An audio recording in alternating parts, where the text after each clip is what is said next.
دوستو ہمارے نبی پاک صلی اللہ علیہ وآلہ وسلم کی خوبصورت احادیث، ہمارے نبی پاک کا ارشاد ہے کہ سب سے جلدی جس چیز پر ثواب ملتا ہے وہ نیکی ہے اور رشتہ داری کو نبھانا ہے،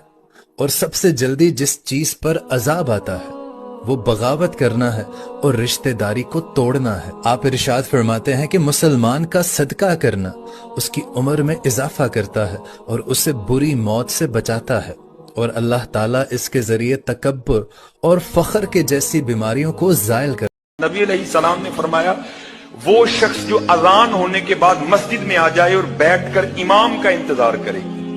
اس شخص کے لیے 70,000 فرشتے دعا کرتے۔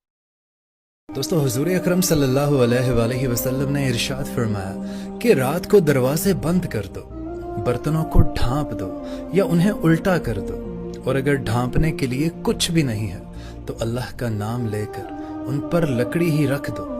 اور تم مشکیزوں کے منہ کو بند کر دو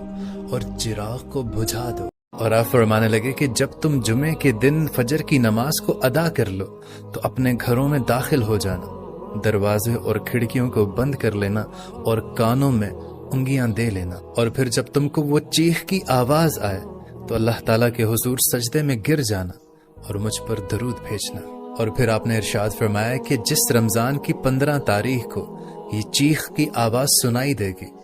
اس رات چاند گرہن بھی لگے گا اور صبح کو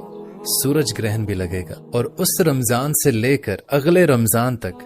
اس ٹائم پیریڈ کے درمیان میں قیامت برپا کر دی جائے گی، اور اسی رمضان کے بعد تمام بڑے بڑے جو نشانیاں قیامت کی ہیں وہ ظہور پذیر ہوں گی، اور ہر کوئی ایک دوسرے کی جان کا پیاسا ہوگا۔ دوستو اللہ تعالیٰ سے دعا ہے کہ اللہ تعالیٰ ہمیں سیدھا رستہ دکھائے اور ہمارا خاتمہ۔ دوستو ہمارے نبی پاک صلی اللہ علیہ وآلہ وسلم نے اپنی امت کو ان 3 چیزوں کی وصیت فرمائی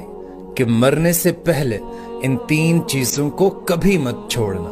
نمبر 1، ہر مہینے میں 3 روزے رکھنا، چاشت کی نماز ادا کرنا، اور سونے سے پہلے وتر پڑھ کر سونا۔ تو ہمارے نبی پاک صلی اللہ علیہ وآلہ وسلم نے حضرت عائشہ رضی اللہ تعالی عنہا سے فرمایا کہ عائشہ، اگر کوئی شخص ایک مرتبہ سبحان اللہ والحمد للہ ولا الہ الا اللہ واللہ اکبر، سبحان اللہ والحمد للہ ولا الہ الا اللہ واللہ اکبر پڑھ لے تو اللہ تعالیٰ اسے ایک حج اور ایک عمرے کا ثواب عطا فرما دیتا ہے۔ حضور اکرم صلی اللہ علیہ وآلہ وسلم نے صحابہ اکرام سے ارشاد فرمایا کہ صحابہ، میں تمہیں 7 چیزیں نہ بتاؤں جن سے تمہیں بچنا چاہیے؟ تو صحابہ اکرام نے عرض کی کہ یا رسول اللہ آپ ارشاد فرمائیے۔ تو نبی پاک صلی اللہ علیہ وسلم نے ارشاد فرمایا کہ میرے صحابہ، شرک سے ہمیشہ بچ کے رہنا، مال کی حرص سے، قتل سے، سود سے، یتیم کا مال کھانے سے بچنا، کسی معرکے میں ہو تو وہاں سے بھاگ جانے سے بچنا، اور مومن عورتوں پر کبھی تہمت مت لگانا ورنہ ہمیشہ خسارے میں رہنا۔